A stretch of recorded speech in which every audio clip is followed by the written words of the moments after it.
In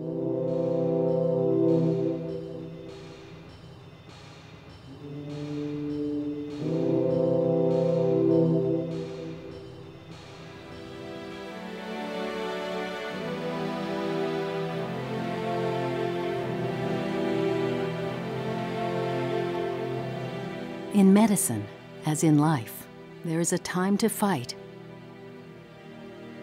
and a time to surrender. A time for science to pursue a cure and a time to value life remaining and play the cards we're dealt in peace, free from struggle.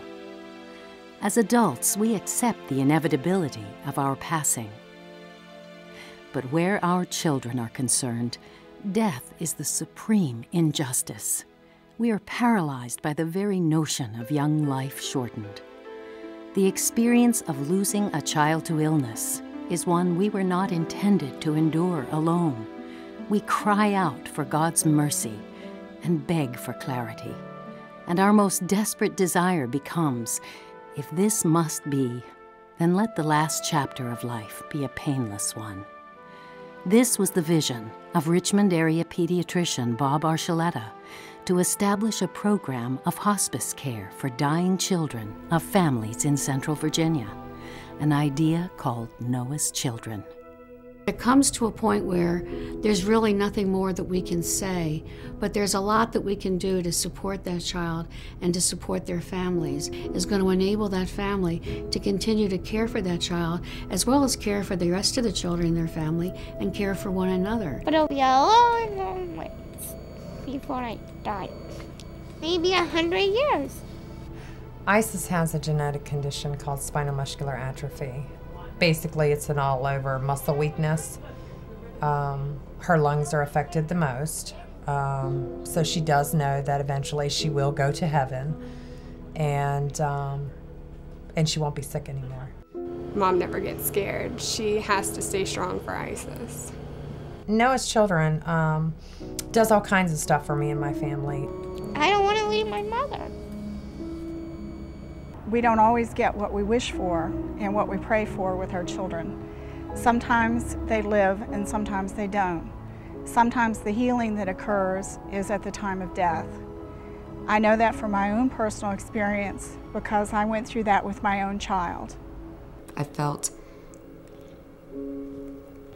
a sense of relief that I wasn't going to have to go through this alone, that I did have people to help me who understood and who wanted to help, and it wasn't just me out there. But the way that Noah's Children helped me personally with that was, like I said before, just having someone to talk to. Just getting to talk to someone who has seen other people go through the same situation, and just to give me tips on how to look at things. Thank you, Noah's Children. There are 500,000 children in our country who live with a life-threatening illness. 52,000 of these children die each year. In Central Virginia, there are 3,500 children living with a life-threatening illness, and 400 of these children die every year. Children don't fear death like we do as adults. They haven't really gotten that far away from God. I don't have an idea of what's going to happen, but they all say that there's a heaven, so I'm guessing, yeah.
your gift to Noah's children would be welcome and cherished. You can be certain it will go far. How far? As far as it has to.